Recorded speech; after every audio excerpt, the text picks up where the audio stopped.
Welcome back, everyone. This is the Chemistry Girl, and today we are talking about energy and drawing energy bar charts up to represent how energy changes when a chemical reaction occurs. And so what I have here is a chemical reaction, a combustion reaction. Methane reacts with oxygen to produce carbon dioxide and water. I wrote out, or I drew, the particle diagrams, and according to my particle diagrams, I should have a coefficient of 2 because I have 2 particles of oxygen on the left, and then here for water I have 2 molecules of water, so I'm going to put a 2 out in front here. The rest, because I only have 1 of each, I do not write my 1s because they are implied.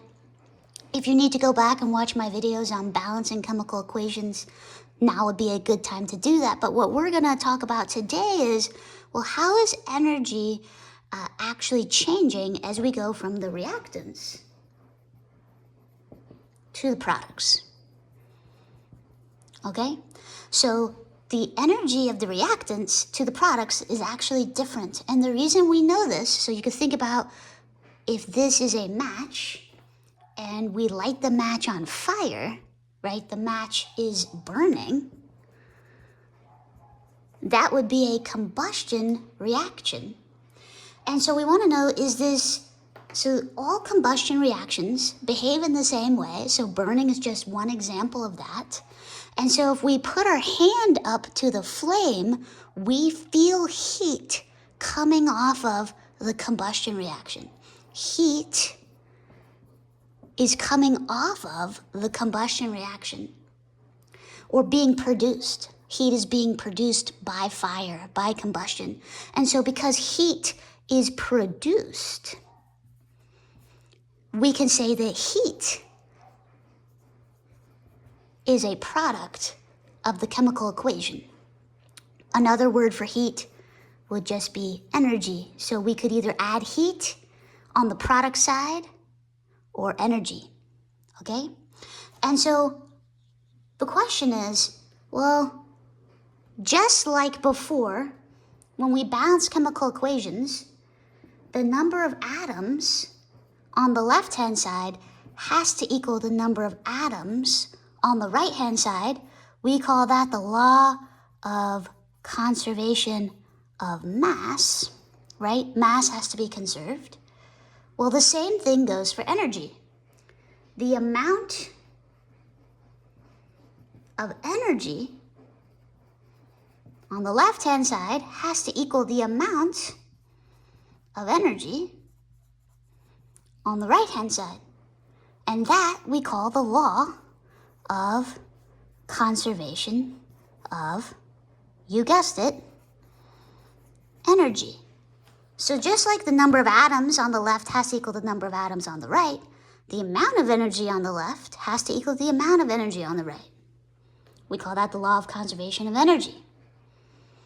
Well, if I'm creating heat over here, this energy, plus these other 2 products, that energy has to be present over here somewhere.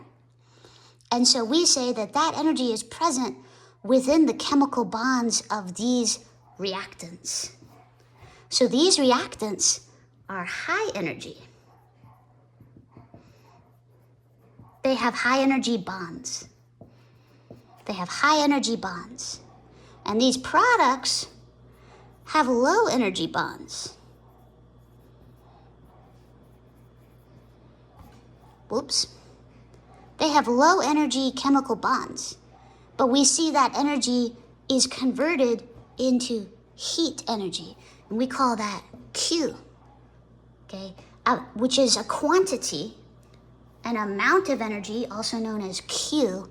Q stands for quantity, so Q on the left has to equal Q on the right, but this Q is stored in the bonds, whereas this Q we see is being released as heat, or we feel the heat being released.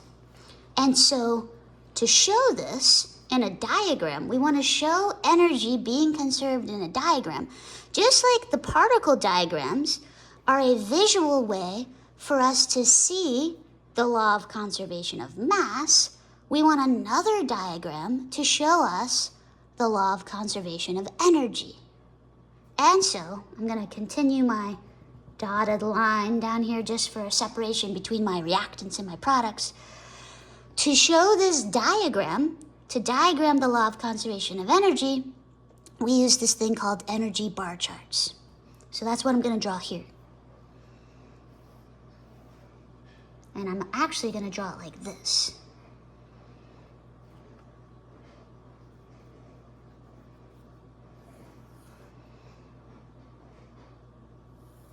I'm actually going to draw it like this. So on the first side, I'm going to have energy is always on the y-axis. And then I'm going to have two different places to store my energy. One is going to be chemical energy, which is the energy of the bonds. Energy of the bonds.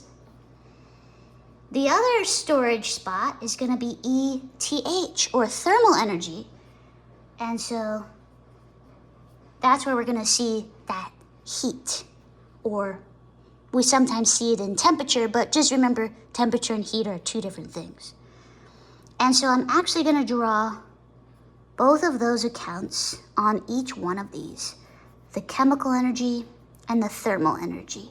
Now we know that thermal and chemical energy are not the only types of energy. There's other types of energy like gravitational potential energy, spring energy, and many, many other types of energy. But what we're going to focus on is the energy of the bonds and then the energy created by the heat when those bonds are broken and reformed.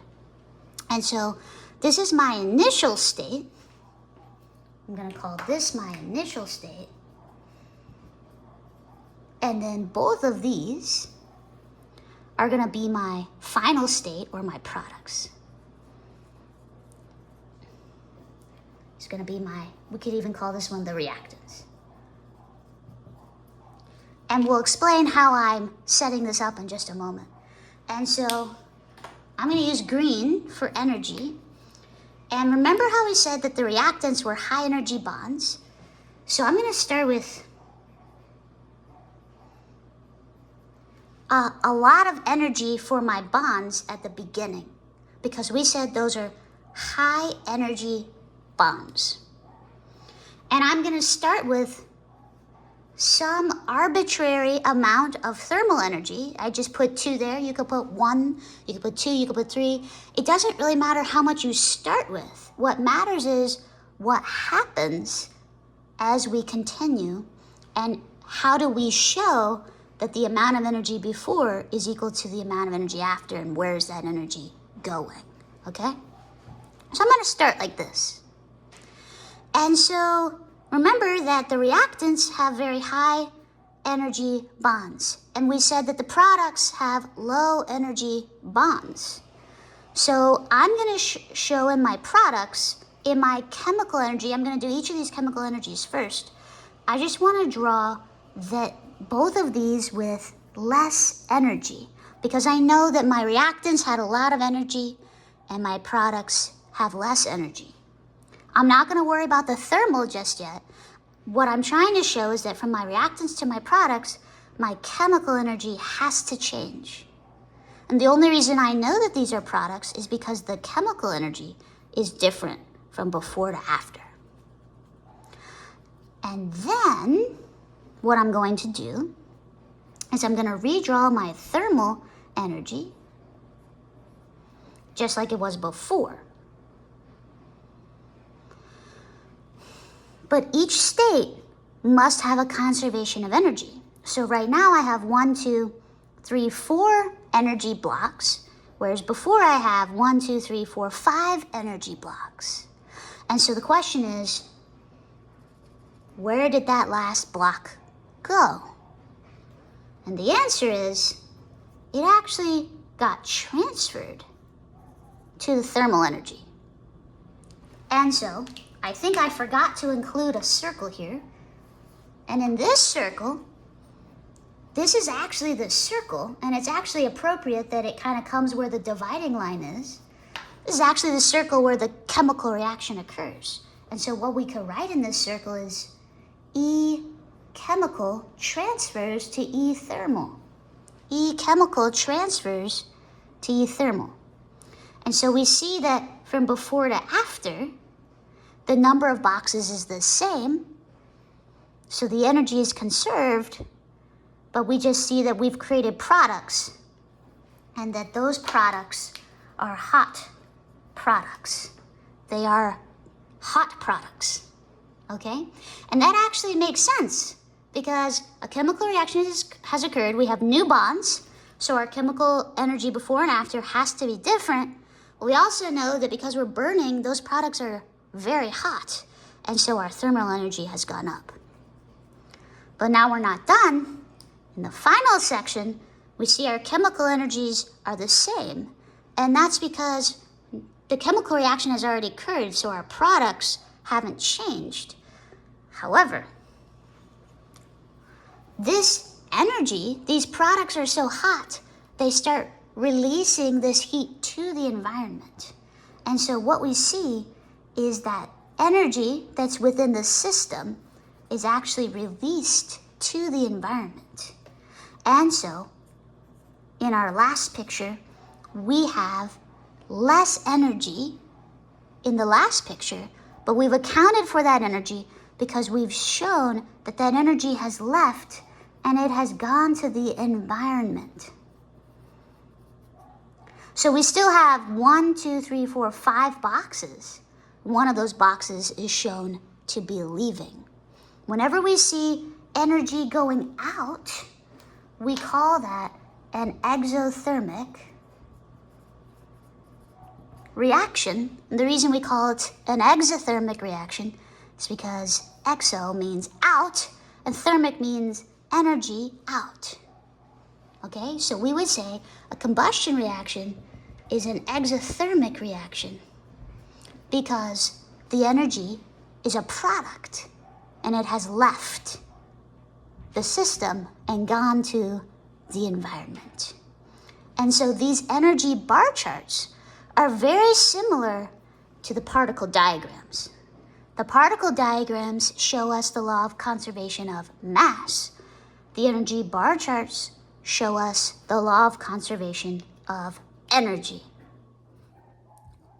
And the one thing I want to emphasize is that the reactants in this scenario have a high chemical energy, and the products have a lower chemical energy, but we notice that the products, the ones that are showing the products, have the same amount of chemical energy. Have a great day.